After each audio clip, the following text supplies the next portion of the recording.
tanaman jagung ini butuh airnya.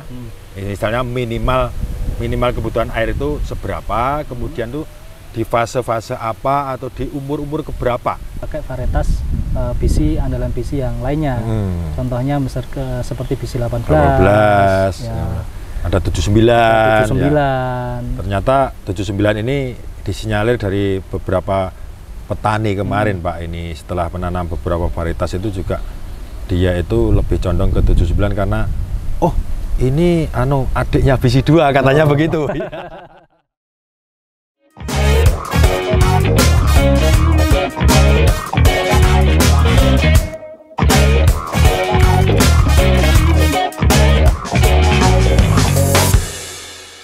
Halo sahabat visi, apa kabar?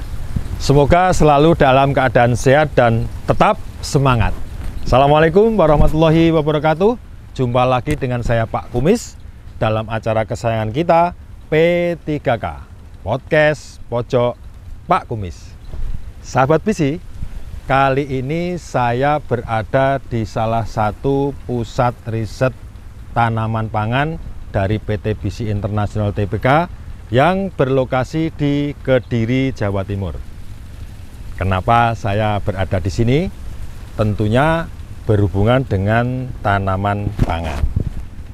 Memang kali ini kita akan berbincang-bincang membahas salah satu komoditas tanaman pangan utama di Indonesia, yaitu jagung. Sebagaimana tanaman lain, pertumbuhan dan perkembangan tanaman jagung sangat terikat erat dengan kondisi lingkungan. Salah satunya kondisi cuaca. Kita tahu sendiri, musim kemarau saat ini itu berbeda dengan biasanya sebagai dampak fenomena El Nino. Nah, kondisi seperti ini apakah cocok dengan usaha tani jagung? Bagaimana peluangnya, kemudian seberapa pengaruhnya, kita akan bahas lebih mendalam dengan salah satu pakar sekaligus pemulia tanaman pangan yang dimiliki oleh PT Bisi Internasional Tbk, yaitu Bapak Iwan Keswanto SPMP. Ikuti terus podcast ini dan perbincangan saya bersama beliau. Di sini telah hadir bersama saya Bapak Iwan Keswanto. Sekarang langsung kita sapa beliau. Pak Iwan. Halo Pak Iwan. Halo, apa kabar Pak Aziz? Nah, Pak kabarnya sehat-sehat selalu ya Pak ya? Alhamdulillah. Iya, tidak terah sekali walaupun agak layu kayaknya. Karena mungkin suasana kemarau seperti ini ya Pak ya? Ya betul, anginnya kenceng, debuannya. Ya, apalagi terus sekarang ini banyak isu polusi. wah iya, panasnya minta ampun ya. Betul. Nah, ini Pak Iwan, mumpung ketemu Pak, saya itu pengen sekali, sudah lama banget pengen ketemu Pak Iwan ini, karena kita mau istilahnya ngobrol lebih dalam, lebih banyak dari salah satu pakar. Nah, kebetulan Pak Iwannya juga salah satu pemulia tanaman pangan dari PT Bisi Internasional Tbk Pak. Ini sehubungan utamanya dengan dinamika cuaca di Indonesia ini Pak Iwan. Ini menurut Pak Iwan ini dengan kondisi seperti ini, cuaca seperti ini, sehubungan dengan komoditas jagung, tanaman jagung itu sendiri bagaimana Pak Iwan? Ya, kalau kita lihat cuaca dan iklim di Indonesia saat ini ya, cuaca ya, kalau sekarang mungkin terlihat kemarau, kering, ya. karena adanya fenomena El Nino. Ya, betul. Cuma kalau kita lihat 3 tahun ke belakang, dari tahun 2020, 21, 22, itu kan sebenarnya lebih banyak laninanya. Jadi El Nino sekarang merupakan peralihan dari lanina yang di musim-musim lalu. Betul, ya. Kalau terkait dengan tanaman jagung, justru cuaca saat ini itu lebih harusnya bisa dimaksimalkan untuk tanam jagung. Kenapa? Karena kita tahu bahwa tanaman jagung ini sebenarnya tidak membutuhkan air yang banyak. Beda dengan tanaman pangan lainnya seperti padi misalkan. Jadi lahan-lahan yang ada saat ini yang biasanya ditanam padi harusnya bisa dimanfaatkan untuk tanam jagung. Oh begitu ya. Apalagi harga jagung sekarang juga lumayan bagus. Ya, harganya tinggi ya sekarang. Ya, betul. Nah, ini Pak Iwan, jadi sebelumnya saya ingin tahu dulu ini, mungkin sahabat BC dimanapun berada itu mungkin beranggapan bahwa di semua musim itu jagung bisa ditanam. Nah, Ya. sehubungan dengan kondisi seperti ini yang saya tanyakan nih, untuk lebih optimalnya untuk tanaman jagung sendiri ini khususnya Pak Iwan ya, itu dia tuh lebih cenderung ke lingkungan atau cuaca yang musim hujan atau kemarau atau dua-duanya, atau mungkin bisa dua-duanya tapi ada apa ya, ada cara khusus atau bagaimana Pak? Bisa dijelaskan secara rinci Pak mengenai cuaca ini Pak. Jadi pada dasarnya tanaman jagung sendiri itu lebih menyukai tempat tumbuh yang tidak terlalu basah. Oh berarti lebih cenderung kering gitu Pak? Lebih cenderung kering. Oh, iya, Kenapa? iya. Karena jagung sendiri tidak seperti padi, tidak menyukai air yang banyak. Namun demikian, seiring dengan perkembangan teknologi, banyak juga varietas-varietas yang dikembangkan itu bisa beradaptasi dengan baik di musim hujan Ya. atau yang ada debit airnya lebih tinggi.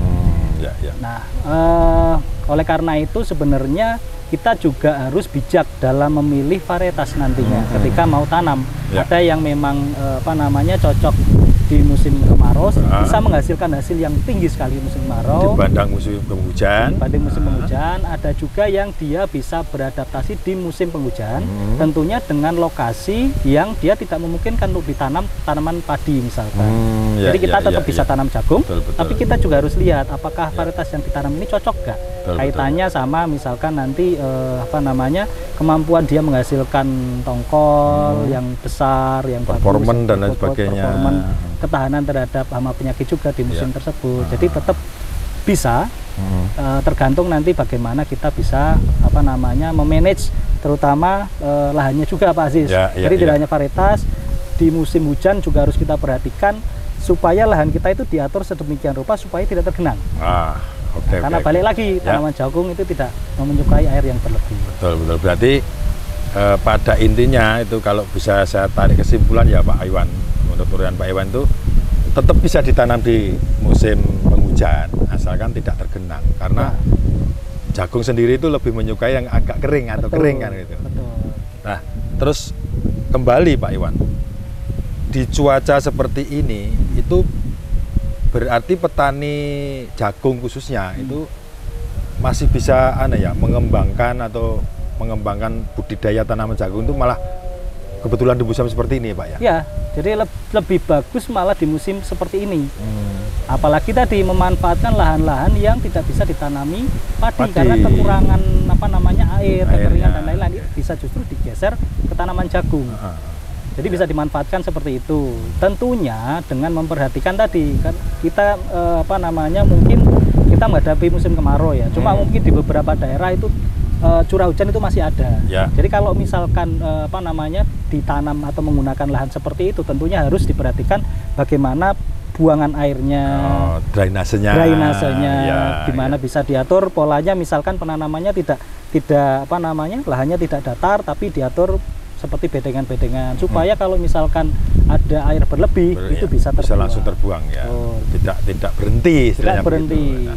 Nah, berarti Pak Iwan, berarti kan di musim seperti ini bisa juga petani jagung itu masih bisa membudidayakan dengan baik kan Pak ya? Bisa. Malah justru lebih baik di lahan kemarau lah. Betul. Sebetulnya air ini jagung ini kan dia tidak banyak membutuhkan air, cuma tetap butuh air kan Pak? Betul. Nah, pertanyaannya, seberapa banyak sih tanaman jagung ini butuh airnya? Misalnya minimal kebutuhan air itu seberapa, kemudian tuh di fase-fase apa atau di umur-umur keberapa? Nah, Pak Iwan tentunya kan lebih mengerti kan Pak? Mungkin bisa agar gini Pak, pola pikir atau mindsetnya petani itu kebanyakan Pak yang saya temui di lapangan itu ya seperti padi, pokoknya itu umur dari kecil sampai umur panen tuh mumpung ada air ya Pak, irigasi itu diairi terus. Nah, ini salah apa bener? Kalau salah, tepatnya bagaimana Pak Iwan? Ya, jadi balik lagi Pak Aziz, kalau misalkan diairi terus-menerus ya nggak pas lah, nggak pas. Tetap harus menyesuaikan kebutuhan air dari jagung itu sendiri. Jadi kalau menurut apa namanya beberapa jurnal yang sudah meneliti kebutuhan air minimum untuk pertanaman jagung, sebenarnya tanaman jagung itu hanya membutuhkan kurang lebih sekitar 500 sampai 800 milimeter per tanaman dalam kurun waktu hidupnya dia, siklus hidupnya dia itu sekitar 500 sampai 800 mm. Nah, dibandingkan dengan tanaman padi misalkan itu 1200 sampai 1500 mm. Jadi hampir dua kali lipatnya. Ya, Pak, ya. Jadi kebutuhannya tidak banyak. Kalau kita hitung pertanamannya perharinya mungkin sekitar 5 mm aja. Pertanamannya. Itu pun tidak terus-menerus ya Pak? Itu tidak terus-menerus. Jadi ada fase-fase tertentu, misalkan yang paling krusial adalah fase setelah ini yang maksud dengan fase krusial adalah fase di mana air itu menjadi pembatas produksi. Jadi ketika air itu berkurang pada fase itu bisa menurunkan produktivitas jagung sendiri. Berarti ya kapan itu? Ya. Jadi dimulai dari fase yang namanya stage V12. Jadi ketika dia menjelang apa namanya keluar antet, keluar malai ya. Kemudian silking atau keluar rambut, apa namanya, kemudian penyerbukan, dan terakhir adalah pengisian. Nah itu adalah fase-fase yang paling kritis membutuhkan air. Jadi kalau sampai kekurangan di fase itu, produktivitas jagung bisa turun drastis. Berarti justru di saat-saat dia pembungaan itu ya Pak ya? Iya, betul. Bukan pada saat masih kecil? Bukan. Justru pada saat fase pembungaan. Berarti kalau itu sekitar umuran berapa Pak? Kalau sekitar pembungaan seperti yang disampaikan? Ya, kalau di umur itu berkisar antara umur 45 sampai umur 65-70. Berarti di umur 45 ya. Sampai 70 kurang lebih 70, itu dijaga bener kebutuhan airnya. Walaupun tidak banyak, tetap di umur itu tetap harus tersedia air kan gitu Pak. Jadi di luar itu misalkan anggaplah nggak ada gitu ya Pak ya, masih bisa bertahan ya Pak ya? Bukan nggak ada, tapi lebih sedikit lah lagi. Ya istilahnya. Di ketersediaannya yang penting kan umur 45 sampai 70 harus benar-benar tercukupi. Karena di fase itu 60% hasil ditentukan di fase itu, kebutuhan air di fase itu. Nah, informasi seperti ini Pak Iwan yang memang kami pengen tahu agar sahabat BC terutama petani jagung ini benar-benar mengerti bahwa jagung ini tidak butuh banyak air tapi tetap membutuhkan air walaupun tidak banyak. Tentunya yang di umur-umur yang 45 sampai 70 ini harus benar-benar ada. Di samping itu yang di luar sebelum umur itu atau sudah itu kan cukup saja kan nggak masalah gitu Pak ya. Secukupnya saja. Kemudian ini Pak Iwan, nanti manggilnya Pak Kumis saja deh. Ya. Biar lebih familiar ya. Gitu. Soalnya kalau saya ingat Pak Iwan itu ya ingat maestronya siapa? Musik. Iwan Fales. Iya, ini kan maestronya jagung. Siap. Terutama tanaman pangan gini Pak ya. Kembali lagi Pak Iwan, berarti di musim seperti ini walaupun ada fenomena El Nino dan lain sebagainya tetap masih bisa diupayakan untuk berbudidaya tanpa istilahnya ketakutan, kekhawatiran. Asal ya tahu itu tadi Pak ya. Minimal kebutuhan air di saat-saat yang krusial itu tadi Pak. Ya. Oke. Selain ini Pak Iwan, selain menimbulkan kekurangan air tentunya di musim seperti ini, ketersediaan kan berkurang Pak. Ini kalau dari segi OPT sendiri Pak, apa semakin memicu munculnya OPT tertentu pada saat seperti ini dibanding dengan tahun-tahun sebelumnya seperti musim biasa lah Pak, katakanlah seperti itu. Menurut Pak Iwan gimana? Apa lebih munculnya akan lebih banyak atau bagaimana? Atau OPT tertentu barangkali bisa diinformasikan Pak Iwan? Ya, jadi sebenarnya kalau kita berbicara mengenai OPT, sebenarnya nanti yang di musim-musim kemarau itu yang paling banyak serangannya itu justru dari hama. Dari hama sendiri ya, penyakit, bukan ya, penyakit bukan ya. penyakit. Lebih Dia banyak ke hama. Lebih berarti. banyak ke hama. Walaupun penyakit mungkin banyak menyerang di fase-fase awal kemarau, perpindahan musim. Gitu ya. Ya di perpindahan musim. Perpindahan dari musim berarti penghujan ya. Transisi ke kemarau, ya kemarau awal lah istilahnya. Itu kan biasanya bule menyerang banyak di situ. Tapi Oh. kalau sudah kemarau sudah lanjut, itu bule biasanya sudah berkurang. Berkurang, Nah, ya. tapi akan apa namanya berganti ke hama karena hama itu pada waktu musim pertama, musim penghujan, dia kan banyak bereproduksi. Makanan melimpah di situ. Betul, banyak betul. tanaman variasi pilihan makanan yang bisa digunakan sebagai media atau apa namanya untuk bereproduksi lah intinya. Ya. Banyak pilihan untuk dimakan. Banyak pilihan untuk dimakan. Nah, ketika pindah ke musim kemarau di mana makanan tidak banyak pilihan, otomatis hanya tanaman-tanaman yang dibudidayakan di musim kemarau yang akan banyak terserang. Akan diserang ya untuk sebagai sebagai makanan dia ya. Ya, kan dia kan harus survive, harus bertahan hidup. Ya, betul. Nah, contohnya adalah yang paling banyak kita lihat sekarang itu contohnya seperti FAW. FAW, betul Pak. FAW, kemudian ada juga lalat bibit. Ada juga mite. Kalau mite dia kan banyak menyerang di daun. Itu yang akan mengurangi fotosintesis dan lain-lainnya sehingga bisa juga menurunkan ke hasil. Betul, Kalau yang paling ganas ya yang harus diperhatikan benar-benar adalah FAW. Ya. Karena bisa menurunkan hasil dengan drastis kalau tidak dikawal dari awal pertumbuhan pertama pada fase vegetatif. Barangkali malah bisa gagal total bisa Pak. Bisa. Iya, karena serangannya begitu banyak. Betul. Pengendaliannya nggak secepat mungkin. Betul. Bisa hancur semuanya Pak tanaman. Betul. Nah, masalahnya FAW ini kan dia termasuk nokturnal ya. Jadi covernya itu kan dia nokturnal. Jadi aktifnya di malam hari. Malahan ya Pak. Malahan kalau di siang hari dia kan kebanyakan sembunyi. Betul. Jadi kalau tidak tidak waspada, tahu-tahu bisa habis. Berarti dia itu nyerangnya di malam hari. Aktifnya dia di malam hari. Oh, gitu ya. Berarti benar juga Pak apa yang disampaikan Pak Iwan itu saya lihat di berbagai tempat Pak. Dia petani itu kok spray aplikasi pestisida itu malam.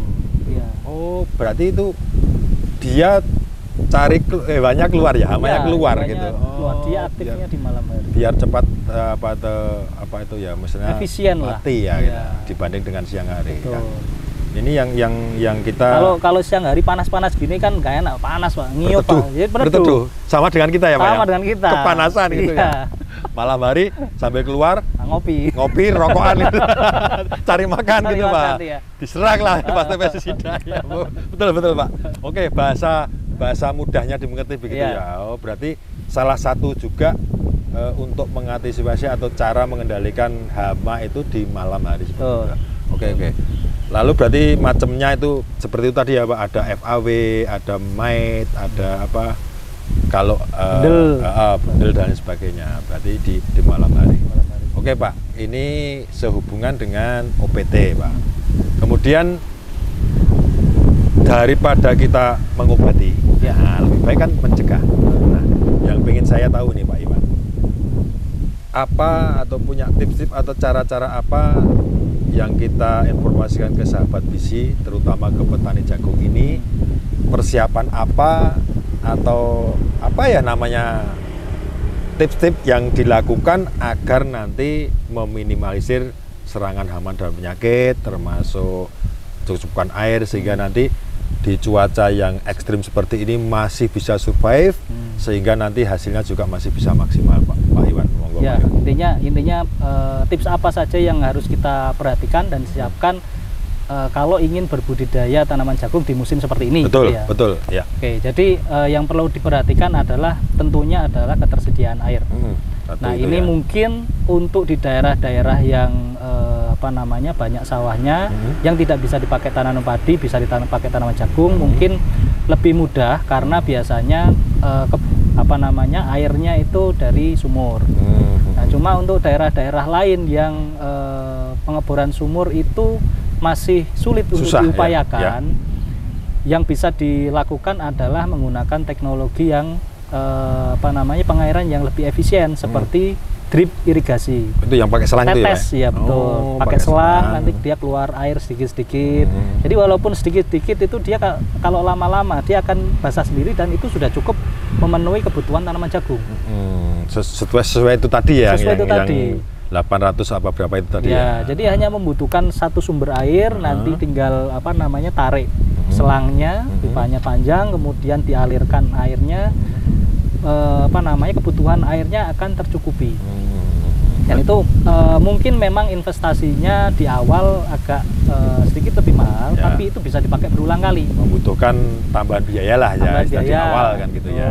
Tapi itu akan lebih hemat di kemudian hari karena kebutuhan air, terutama kalau pakai sumur, pakai pompa kan butuh bahan bakar. Nah, otomatis penggunaannya akan lebih irit daripada dengan pengairan dengan cara dilep misalnya. Digenangi lah ya. Itu pun kalau dengan cara digenangi atau bahasa Jawanya dilep itu Pak, dia juga banyak yang terbuang sia-sia Pak, tidak menuju ke tanaman yang dituju Pak. Jadi agak yang ke sana ke sini, bahkan belum nyampe tanaman pun sudah kadang-kadang airnya sudah habis di tengah perjalanan. Jadi dengan teknologi yang drip ini bisa membantu kita untuk mengefisiensikan penggunaan air.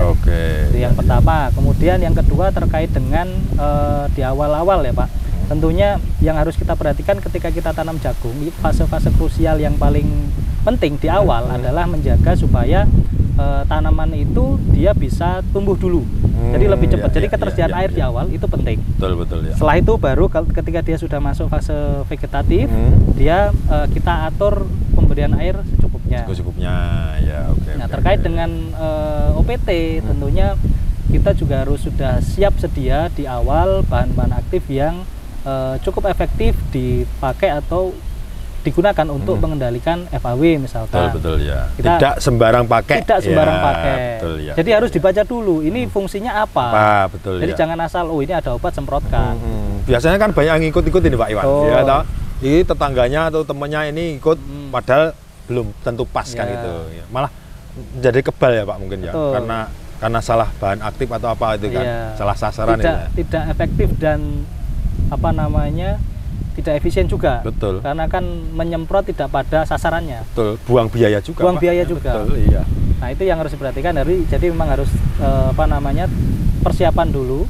OPT apa, hama tadi yang misalkan menyerang di situ harus dipersiapkan dulu buat obatnya.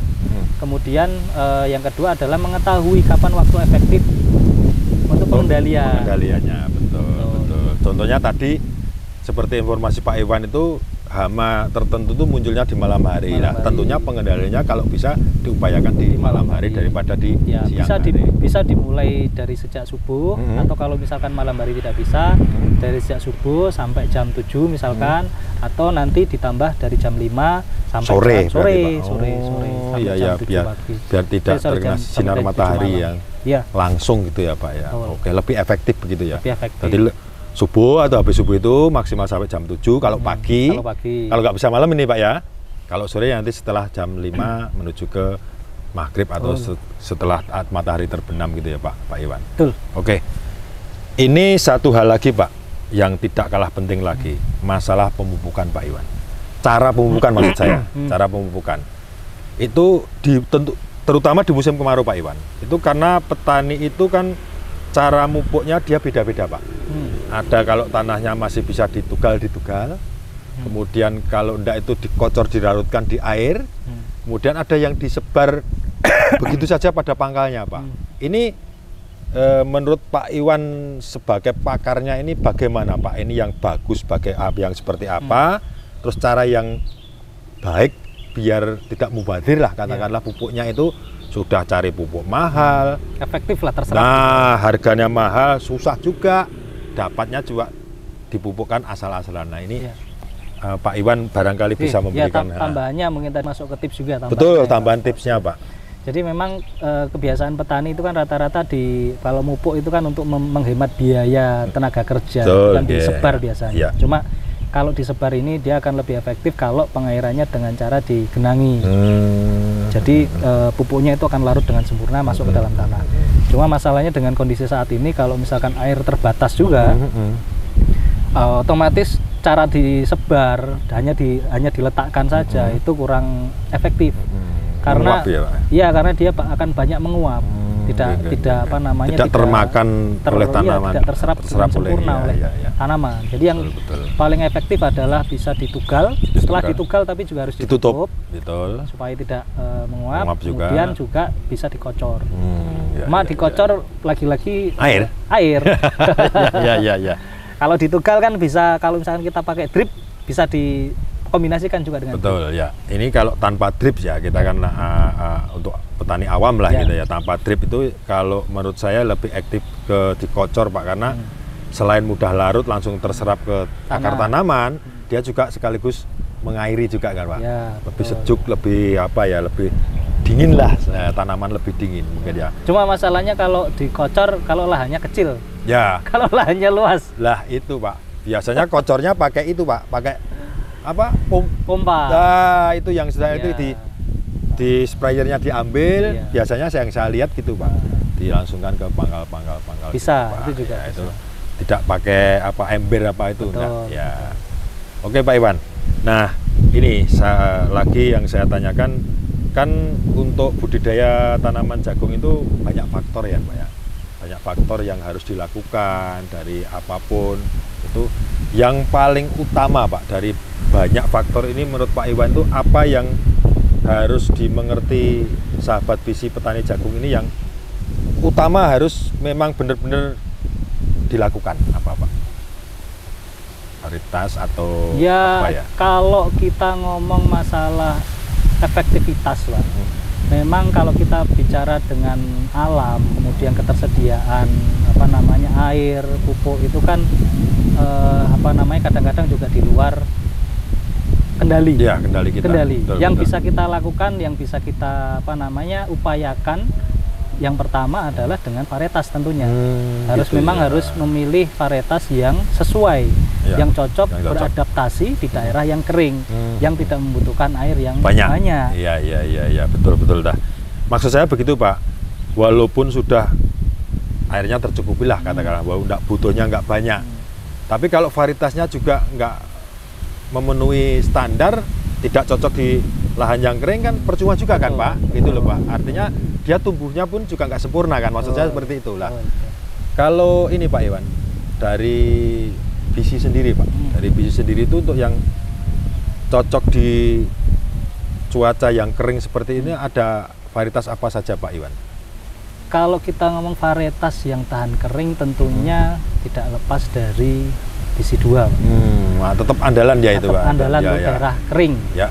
Memang daerah kering, pegunungan, lereng-lereng pegunungan. Tapi kalau untuk musim seperti ini ditanam di lahan sawah, kita tetap masih bisa pakai varietas andalan visi yang lainnya. Contohnya seperti visi 18. Ada 79. Ternyata 79 ini disinyalir dari beberapa petani kemarin Pak, ini setelah menanam beberapa varietas itu juga dia itu lebih condong ke 79 karena ini adiknya visi 2 katanya begitu. Bertongkol 2 juga, tahan kering, butuhnya air sedikit, dia masih bisa optimal nih Pak. Jadi kelebihan-kelebihan di situ ya Pak Iwan. Ya, selain itu kami juga sedang mempersiapkan Pak, memang varietas-varietas yang bisa diupayakan di musim-musim kering. Dia akan menghasilkan performa yang maksimal. Berarti sudah mulai mempersiapkan ya Pak, sudah mempersiapkan untuk mungkin bisa di launching barangkali tahun depan atau sudah disiapkan ya. Ada sekitar berapa Pak yang sudah disiapkan? Kurang lebih ada 3 varietas. Tiga varietas ini Pak ya. Iya. Berarti ini harapan juga dari petani jagung ini bahwa PT Visi itu juga sudah mempersiapkan varietas andalan juga yang tidak kalah dengan yang sudah beredar maupun dengan jagung-jagung yang lain Pak ya. Jadi persiapan nanti bisa kita kenalkan sambil berjalan gitu Pak. Oke Pak Iwan, terima kasih sekali atas waktunya, atas ngobrol-ngobrolnya. Ya sebenarnya sih pengen banyak lagi Pak. Nanti mungkin di lain waktu saya ketemu Pak Iwan lagi.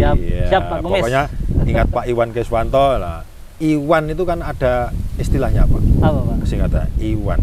Ini waktunya narasumber berbicara. Iwan itu namanya. Terima kasih Pak Iwan atas waktunya. Sekali lagi kita ucapkan terima kasih atas informasinya, atas obrolan kita. Semoga apa yang kita bicarakan ini bisa memberikan wawasan tambahan bagi sahabat visi, terutama petani jagung. Sahabat visi, demikian tadi obrolan kita bersama Bapak Iwan Kriswanto, SPMP. Beliau ini merupakan salah satu pakar dan pemulia tanaman pangan dari PT Visi International Tbk. Kita sudah mengulas tentang fenomena El Nino terhadap tanaman jagung. Semoga obrolan kita tadi memberikan inspirasi dan memberikan manfaat bagi sahabat visi dimanapun berada. Ikuti terus podcast berikutnya, tentunya dengan bahasan yang lebih menarik lagi. Jangan lupa subscribe channel ini, kasih like dan juga komen, dan nyalakan loncengnya.